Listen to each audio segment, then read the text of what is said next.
이 시간 은혜 받으실 하나님의 말씀은 구약성경 출애굽기 3장 13절부터 15절까지의 말씀입니다. 출애굽기 3장 13절부터 15절까지의 말씀을 다 같이 합독하시겠습니다.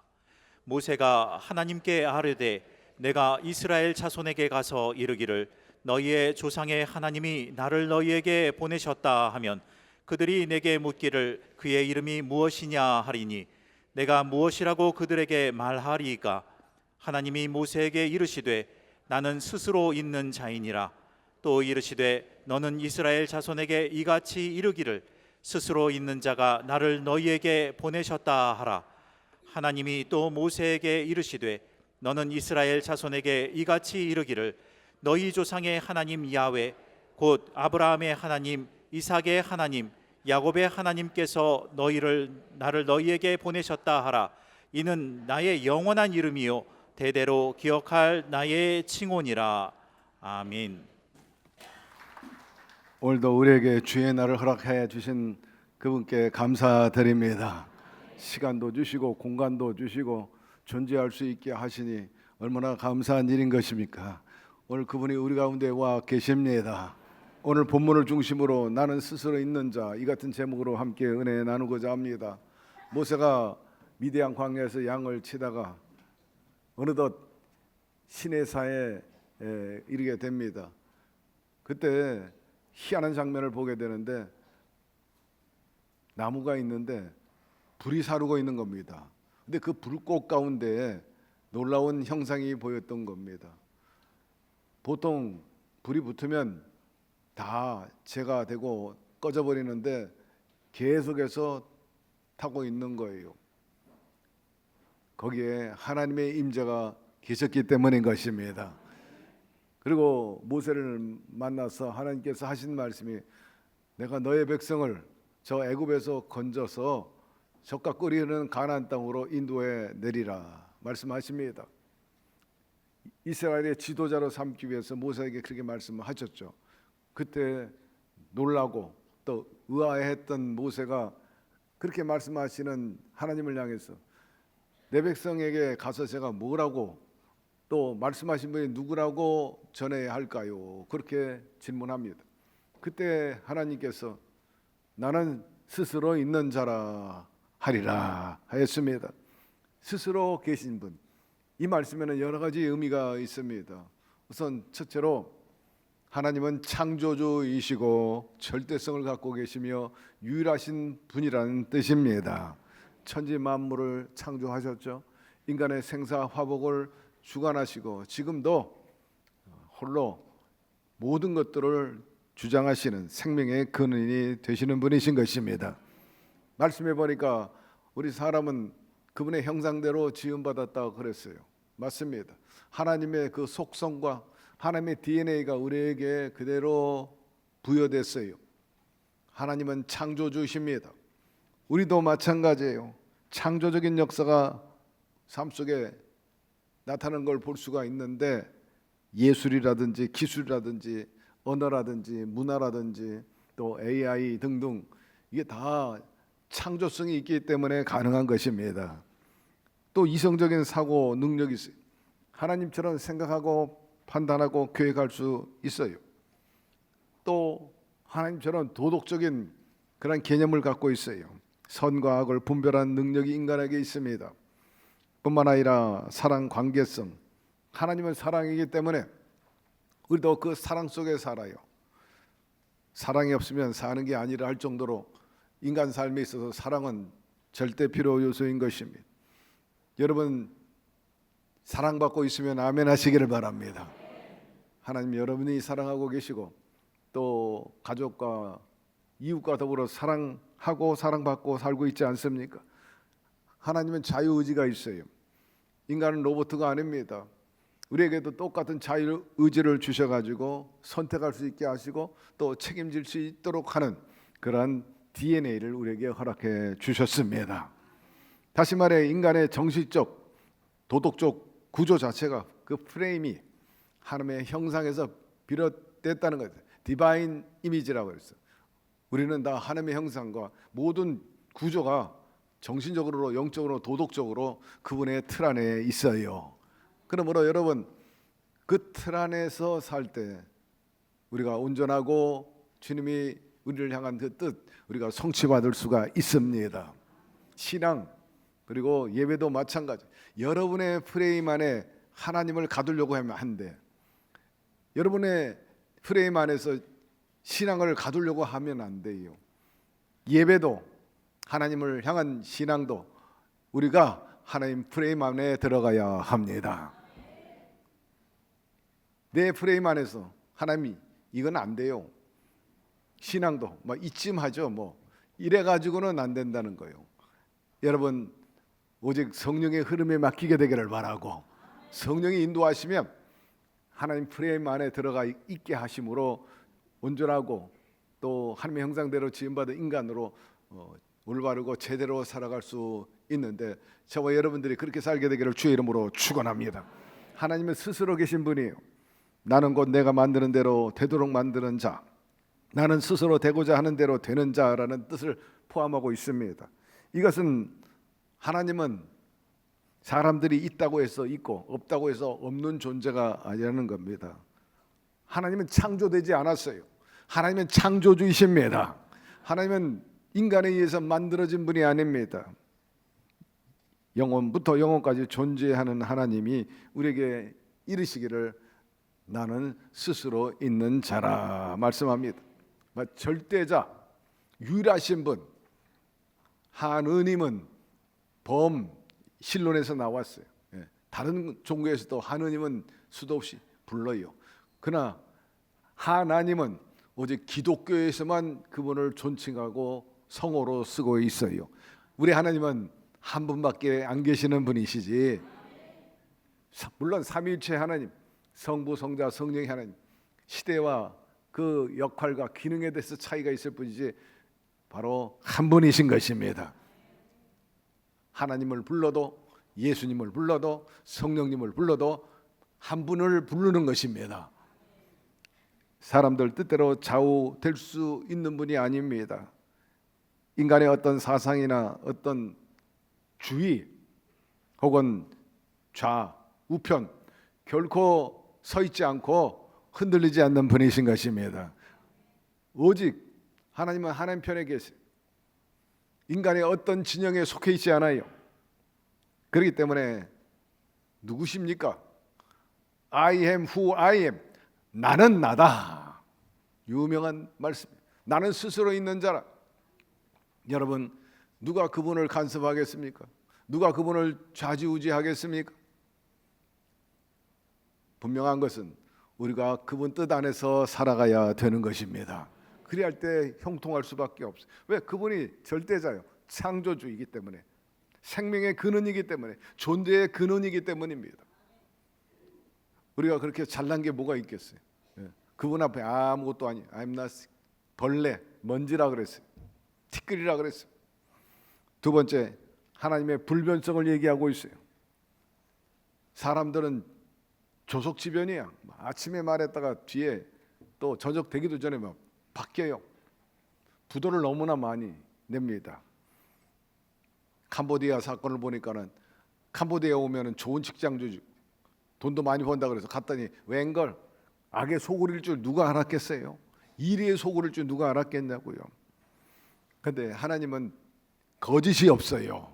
사기치는 게 없고 부도 내는 일이 없어요. 이스라엘 백성들이 대대로 기억할 뿐, 아브라함의 하나님, 야곱의 하나님, 이삭의 하나님이라 왜 이렇게 언급을 했느냐 하면, 하나님은 시대를 초월해 가지고 그 약속을 지키시는 분이기 때문인 것입니다. 아브라함에게도 같은 하나님, 이삭에게도 야곱에도 같은 하나님이에요.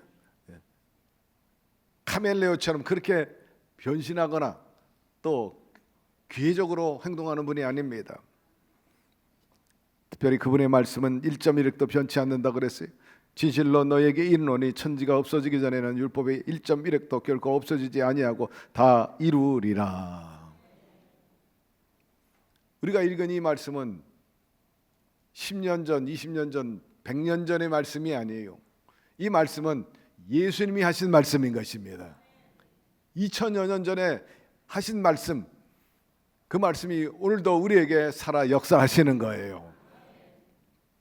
창세기, 출애굽기, 신명기, 민수기 등등 4000년 전에 모세가 기록한 말씀이지만 모세가 기록한 것이 아니라 하나의 채널일 뿐이에요. 통로일 뿐이지.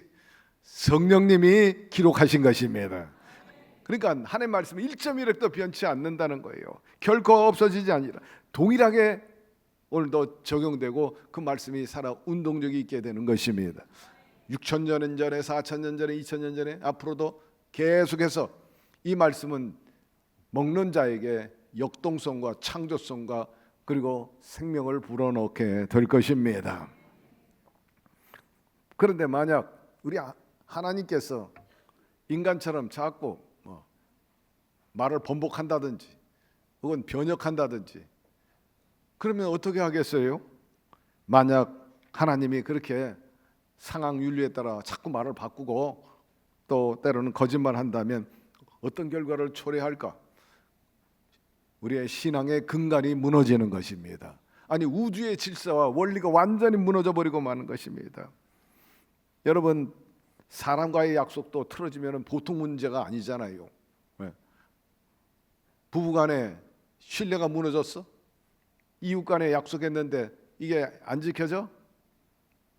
국가 간의 약속 안 지켜지면 이건 또 절단강산이잖아요. 그만큼 약속은 굉장히 소중한 것입니다. 만약 하나님의 약속이 어긋나고 부도나고 무책임하다면 앞서 언급했지만 우리의 신앙의 근거는 소용이 없어. 아무 여러분 기초나 그 버팀목이 무너져 버리고 마는 겁니다. 우리에게 죄사함과 그리고 이 땅에서의 번영과 영생의 축복, 구원 다 헛된 일인 것입니다. 신앙생활 자체가 무의미한 거예요. 그러나 십자가의 도는 여러분 믿는 자에게 능력이 되는 것입니다. 부도를 내면 하나님의 속성이 완전히 훼손되잖아요. 사람도 신뢰받으려고 얼마나 애를 씁니까? 약속을 꼭 지키려고 그러고 말도 꼭 지키려고 그러고 약속을 지키고 말을 대로 행하는 사람이 존중받고 또 추앙받고 따르게 되지 자꾸 아버지가 거짓말하고 약속했는데 안 지키고 그러면 아버지의 그 권위나 그 속성이 완전히 무너져 버린 거 많은 거예요.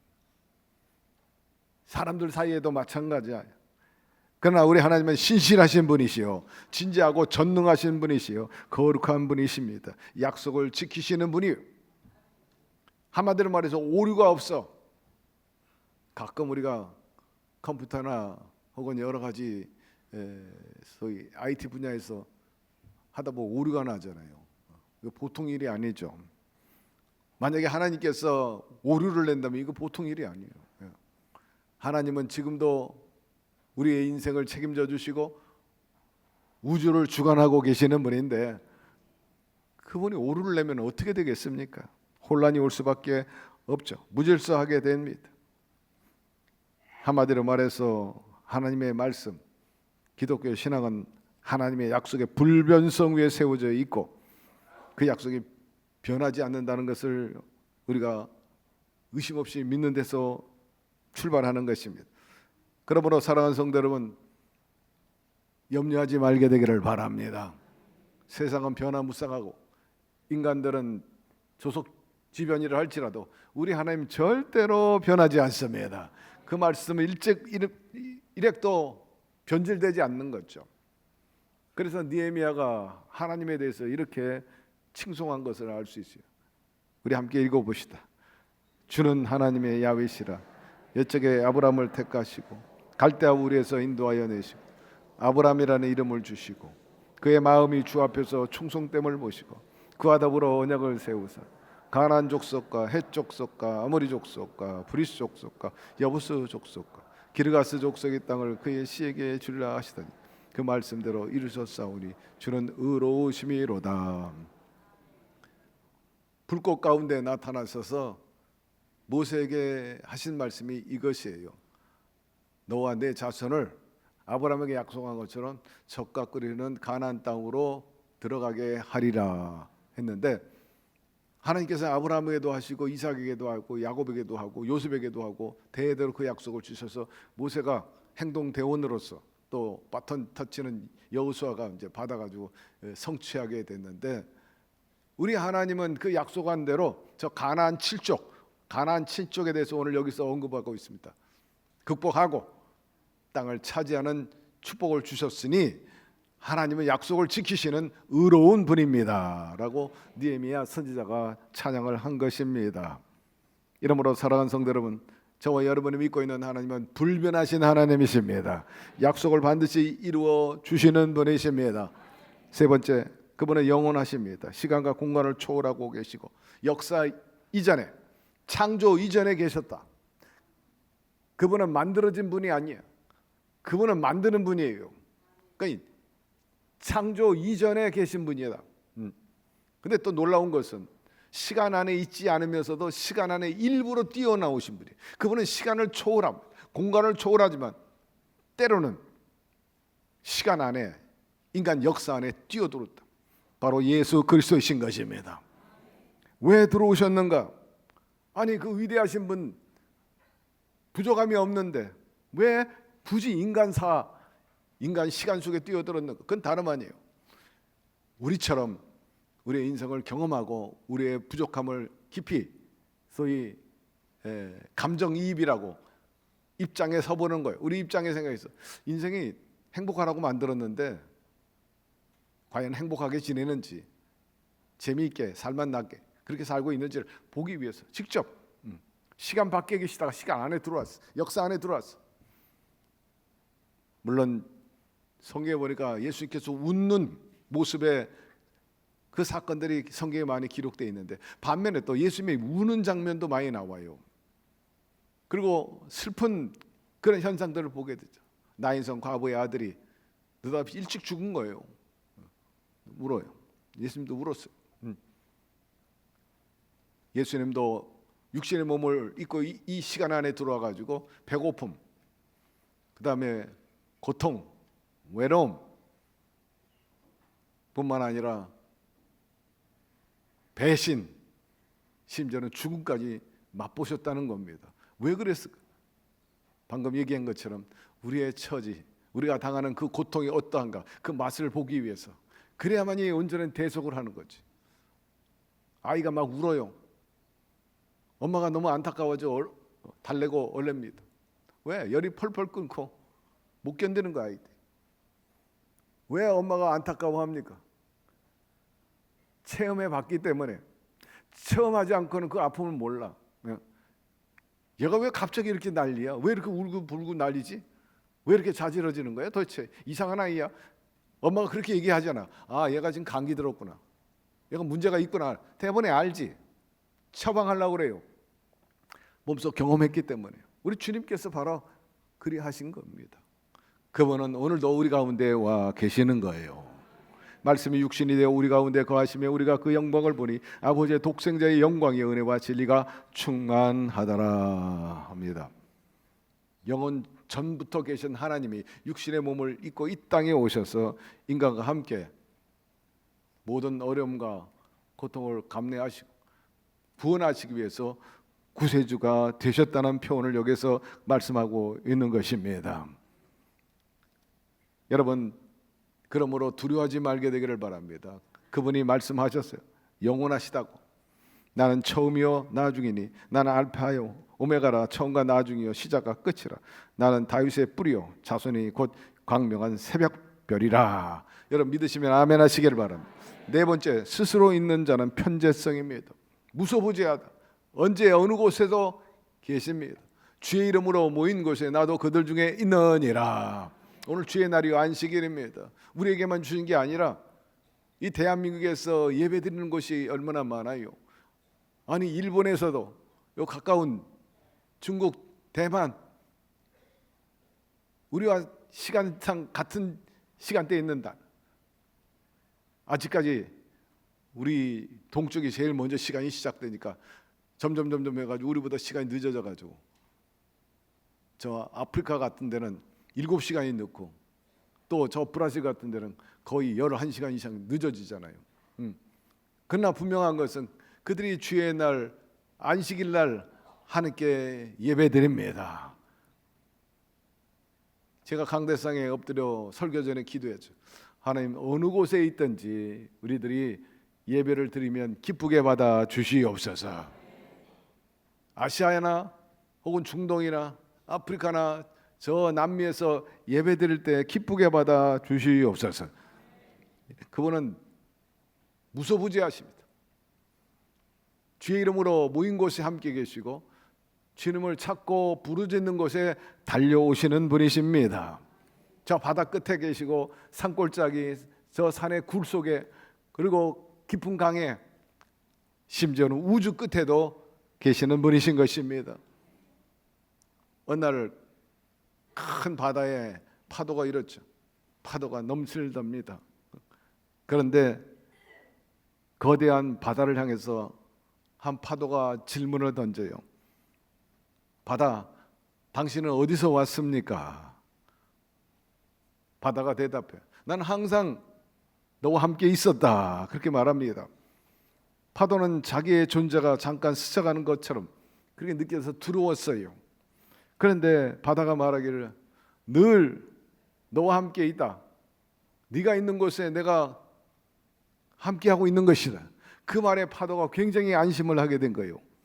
여러분, 하나님도 마찬가지예요. 하나님은 늘 우리와 함께 계십니다. 바다처럼 변함이 없이 우리가 인생 살아가는 동안에 파도가 잠시 일어.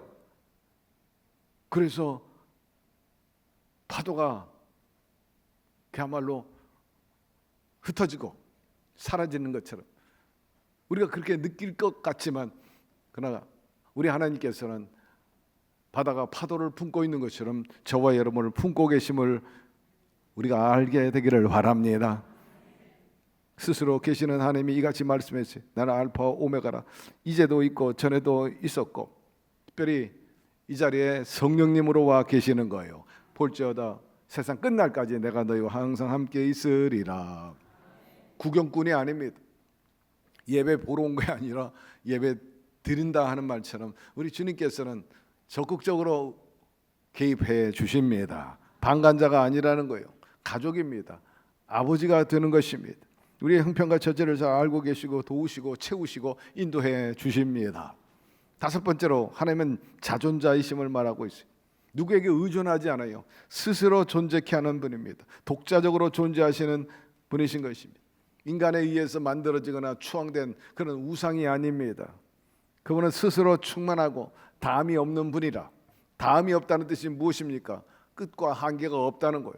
그분은 사랑과 인내와 자비와 능력 결코 한계가 없어요. 무한하신 분이신 것입니다. 무궁하신 분이신 것입니다. 완벽한 분이십니다. 그렇기 때문에 모든 필요의 원천이 되고 축복의 원천이 되시는 분이죠. 그분이 하신 말씀이 무엇입니까? 내가 곧 생명의 떡이니라. 세상의 빛이라. 양의 문이라. 선한 목자라. 부활이여 생명이니. 그 내가 곧 길이여 진리라 말씀하고 계시고 내가 참 포도나무라 하였습니다. 얼마나 소중한 분입니까? 그러면 나는 누굽니까? 과연 여러분은 누구입니까? 말씀하기를 택하신 족속, 왕같은 제상, 거룩한 나라, 그분의 소유, 돌보시는 양, 자녀라 말씀하고 있는 것입니다. 그분은 우리에 대한 책임감을 갖고 계세요. 선한 목자로서, 양의 문으로서 푸른 춘장 쉴만한 물가로 인도하시기를 원합니다. 환난 날에 너희는 내게 부르짖으라. 내가 응답하겠고 너희가 알지 못하는 크고 비밀한 일을 보이리라. 장애물로 난관에 부딪혀 있을 때 장애물을 옮겨주시고 칼바를 알지 못할 때 여러분 길을 만들어 주시는 분이십니다. 우리 교회에 유정원 구역장님 계세요. 중앙교구인데 이분이 하나님을 처음 만나게 된 것은 한 35년 전에 친정어머니가 간경화에 걸린 거예요. 병원 다녔는데 한계에 부딪혀가지고 의사가 더 이상 이제 의학으로는 어떻게 치유할 수가 없습니다. 그때 어머니도 눈치를 채고 이제 두 손 들고 하나님께 나가야 되겠다. 그래서 기도원 가자 그럽니다.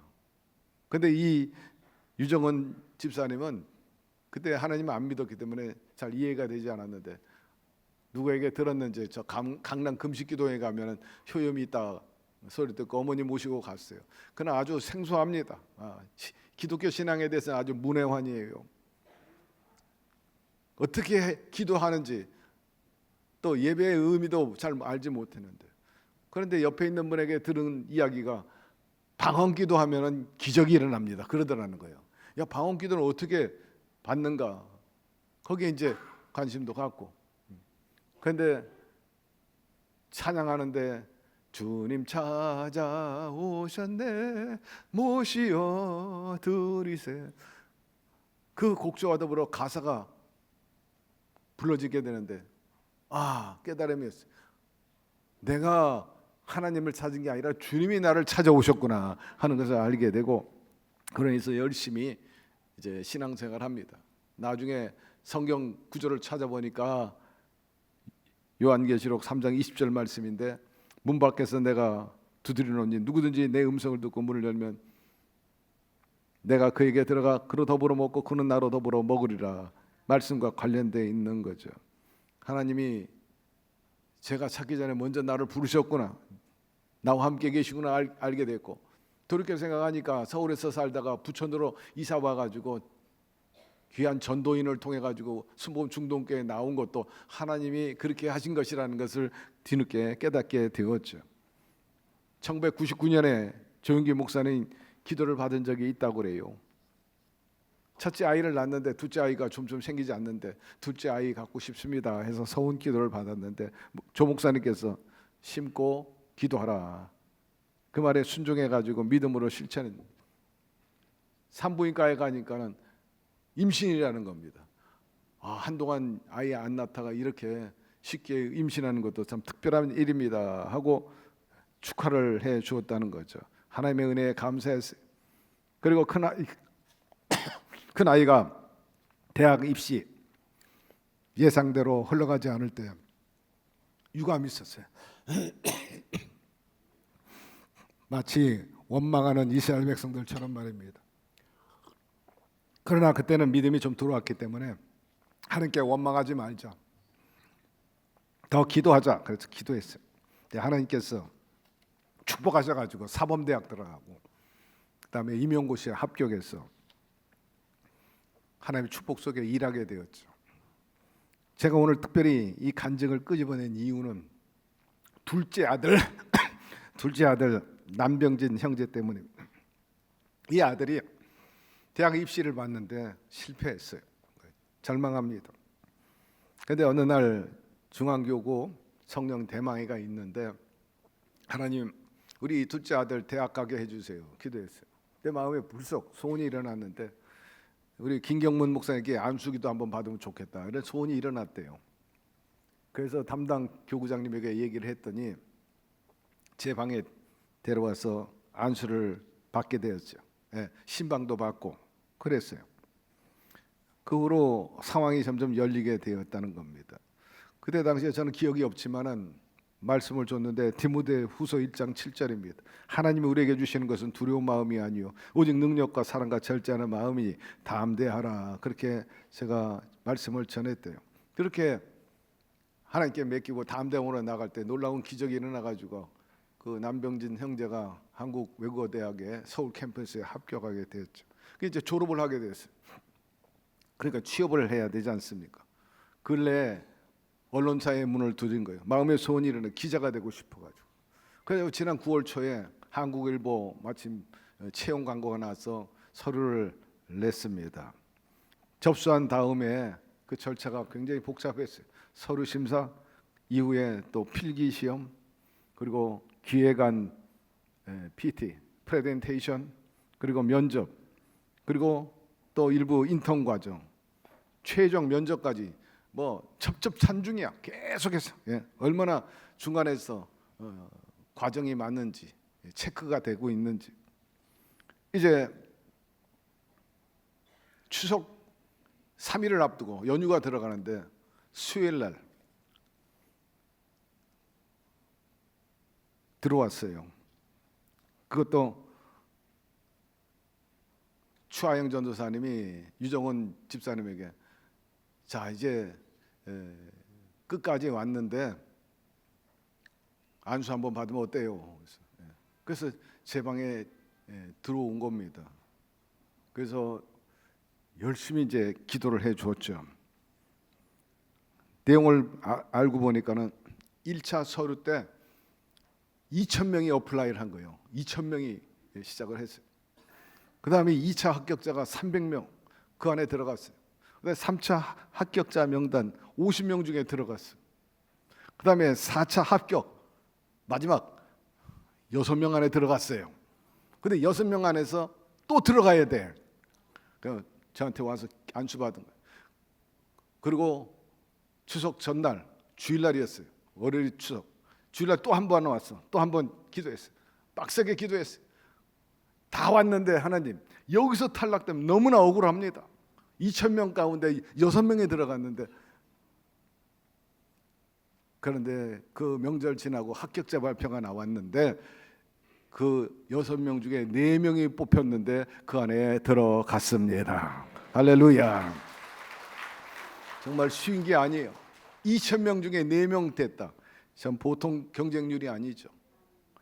하늘의 별 따기와 다름이 없다 표현이 되는데 전적으로 하나님의 은혜라. 그들이 그렇게 말하지 않을 수가 없어. 지금까지 되어진 모든 일이나 지나온 시간 걸어온 모든 길 당연히 내가 얻는 소득이라 생각하지 않고 120%더 하나님의 은혜입니다라고 고백할 수밖에 없었어요. 그분이 간증을 써서 이제 다음 가족 신문에 나오겠으면 이를 행하시는 야훼, 그것을 만들어 성취하는 야훼, 그 이름을 야훼라 하는 이가 이같이 말씀하셨다. 이를 이루셨다는 분명히 맞아. 일하시고 성취하시는 하나님이라는 것입니다. 사랑하는 성도 여러분, 그분이야말로 길이요 진리요 생명이 되어 주십니다. 양의 문이 되어 주시고 선한 목자이신 것입니다. 성경에 보니까 믿음이 좋고 훌륭한 믿음의 용장이었는데 굴곡에 빠진 사람들이 여러 분 계세요. 누굽니까? 바로 모세. 참 훌륭한 그런 리더십을 갖고 있었지만은 그가 살인자가 되지 않습니까? 그 미디안 강도로 7길로 도망가 가지고 무명으로서 양치기 하다가 하나님을 만났어요. 요셉도 그랬죠. 어느 날 편안하게 사랑받고 살고 있다가 형들이 노예로 팔아가지고 그 인생이 아마 뒤죽박죽이 돼버렸죠. 또한 동방의 의인도 마찬가지요. 행복하게 살다가 뭐 날벼락이라 집안이 다 날아가고 자식들이 다 죽고 말입니다. 참 믿음이 좋은 분들인데 갑자기 불운에 처박혀가지고 말로도 알 수 없는 고통의 처지에 떨어졌죠. 엘리야도 마찬가지. 그 얼마나 위대한 능력의 사람이었습니까? 요즘 말하면은요 잘 나가는 사람들인데 어느 순간에 곤두박질한 겁니다. 인생살이의 모든 동력이 소진되고 신락 같은 희망마저 사라진 정황이 되었어요. 살다 보면 이런 일이 일어날 수 있죠. 왜 우리 집안이 왜 갑자기 이런 환난과 이런 사건 사고에 연루됐는가? 왜 불이익을 당하는가? 이때 헤어날 수 있는 길이나 해법은 다른 데 있지 않아요. 야훼를 앙망하게 되기를 바랍니다. 주님께 부르짖게 되기를 바랍니다. 그것이 피곤치 않고 곤비치 않고 독수리 날개같이 치고 올라갈 수 있는 비법인 것입니다. 여러분 전등에 스위치를 꽂아야죠. 스위치를 온해야 들어오잖아요. 믿음으로 온해야 합니다. 그러나 아무리 믿음에 온을 해도 전원이 공급이 안 되면 아무 소용이 없는 거예요. 우리 인생에 불을 밝히려면요 본래 스위치보다도 전원이 들어와야 되는 거예요. 동력이 있어야지. 사랑하는 성도 여러분, 인간 삶의 승리 바로 우리 주 하나님 그 힘인 것입니다.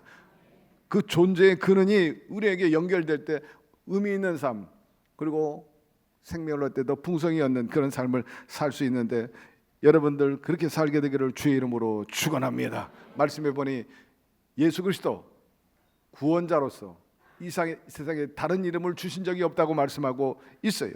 전능하시고 유일하신 예수 그리스도 오늘 성령님이 돼서 우리 가운데 와 계시는 것입니다. 그러므로 임마누엘 그 성령님과 함께 없던 것을 있게 하고 또 불가능을 가능케 하며 나중된 자가 먼저 되고 무명한 자가 유명하게 되는 그런 창조적이고 진정인 생산적인 삶을 살아서 여러분의 신앙과 삶에 하나님의 위대함이 나타나게 되기를 주의 이름으로 축원합니다. 오늘 말씀을 통해서 하나님 다시 한번 주님의 속성에 대해서 또 정체성에 대해서 알게 하여 주시니 감사드립니다. 주님 변혁치 아니하시니 감사하고 그분의 영원하시니 감사하고 전지전능하시니 참으로 감사드립니다. 우리가 제대로 믿는 것이요 제대로 구원받았음에 감사드립니다. 하나님의 약속 부도내지 않고 또 우리를 향한 그 약속도 반드시 좋은 때 좋은 방법으로 이루어 주실 줄로 믿습니다. 그래서 우리도 유정은 집사처럼 남병진 기자처럼 그렇게 간증하게 하여 주시옵소서. 예수 그리스도의 이름으로 기도드리옵나이다. 아멘.